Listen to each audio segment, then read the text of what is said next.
r/AntiWork. 5. Manager tried to refuse to interview me because I was late, when I was actually 5 minutes early and she was 10 minutes late. I'm back, interviewing with a few companies lately, and this has been one of the worst experiences. Store opens at 10, interview is at 10. Walk up at 9:55, door is locked. Sit on the bench by the door. They didn't unlock the doors by 10:02, so I stood in front of the door and saw an employee counting the drawer. She came and unlocked the door at 10:05, said the manager will be here in 5 minutes. Manager comes in at 10:10. We go into the office. She starts by saying I don't know if I want to interview someone who's late. I tell her I got there 5 minutes early, and her employee is the one who didn't open the door until 5 minutes after opening time. Then reminded her that she was 10 minutes late, and asked what does that say about her. We did a short interview. I called corporate the second I left.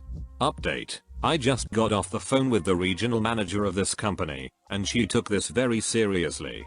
Asked me all of the details, and even took the time to ask about myself and see how I was doing, and wished me luck finding a position. Best outcome I could have hoped for. If people age 18 to 40 can't afford to partner, purchase a home, and raise a family, there will not be another generation. It's happening in Taiwan right now, and the supposedly progressive but actually neoliberal government is panicking. Our birth rate bottomed out, and the population is declining by over 100 every day. Of course they blame all kinds of unrelated factors, and try to solve it with random cash benefits, but totally ignore the fact that it's a systemic issue, and will take decades and a ton of political bravery to fix. People here can't afford a home even in their 30s. They can't afford education for a kid. They don't have time to raise a kid, because they work insane hours with almost no vacation time. And nobody wants to have a kid, when they know that kid will eventually have to suffer an insanely punishing education system for a couple of decades, only to be presented with slave labor at the end while the world burns around them.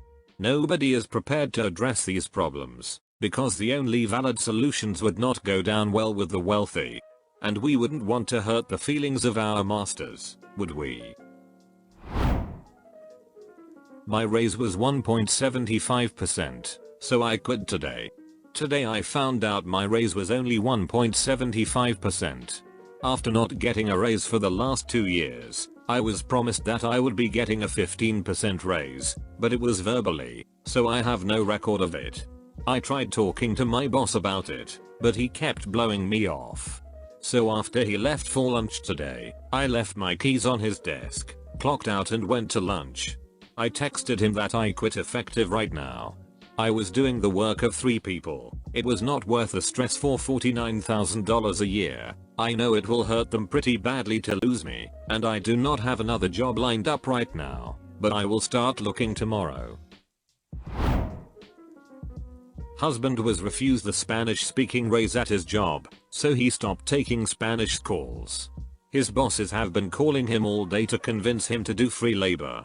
My husband has been at a call center doing customer service for about 8 months. The deal at that company is that if you take 3 Spanish classes, 3 4-hour refresher courses to learn how to speak business lingo in Spanish, and pass the quiz, then you get a $2 raise. When he was hired he was told the classes would be given in a span of 3 weeks.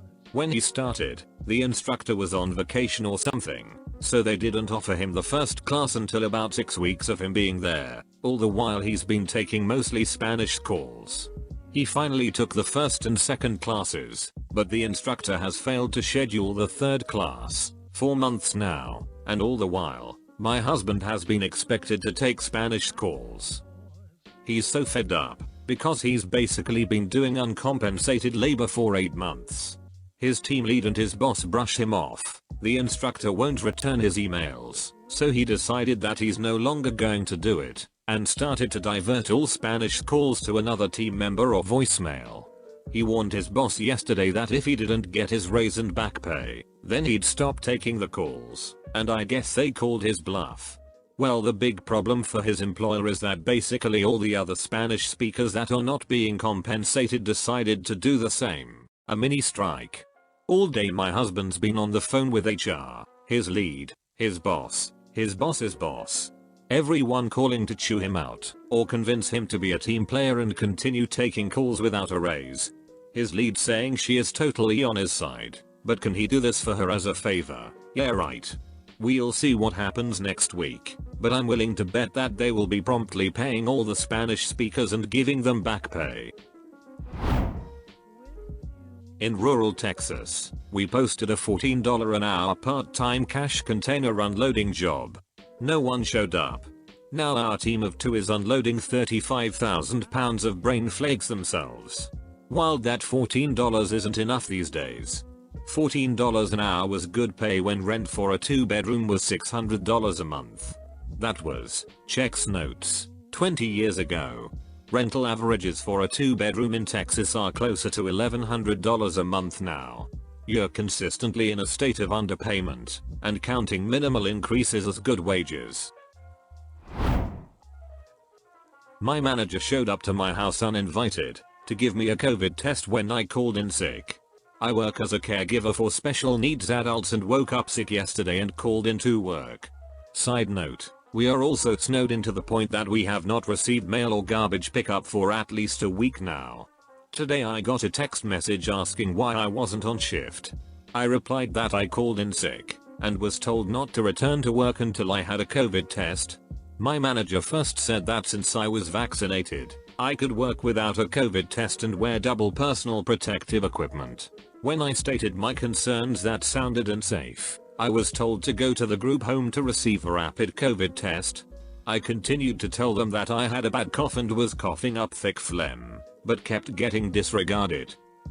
I suddenly got a text that my manager would be at my house in 15 minutes to perform the test. I was so caught off guard I didn't think how many boundaries this crossed. After confirming that it was not COVID, I was told I was expected to work and offered a ride to work. I declined.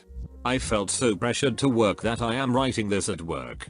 There are regular internal emails and notices not to come to work sick, and work with several immune-compromised and hospice clients, and worry that just the flu could be devastating to their health. Since this was all in text, I told her that I will be reporting this to upper management and the state. She said that no one was forcing or pressuring me to work, but I felt that short of quitting, I had no choice but to show up. I wish I had just quit. I am supposed to have my healthcare assistants test this next week, and worry that quitting would complicate getting my credentials I have been working towards. So sick of working for others. Thanks for watching. Please leave a like if you liked the video, and subscribe if you want to see more like it. Comment below if you know any subreddits that you would like featured on the channel. See you in the next video, fellow Roma.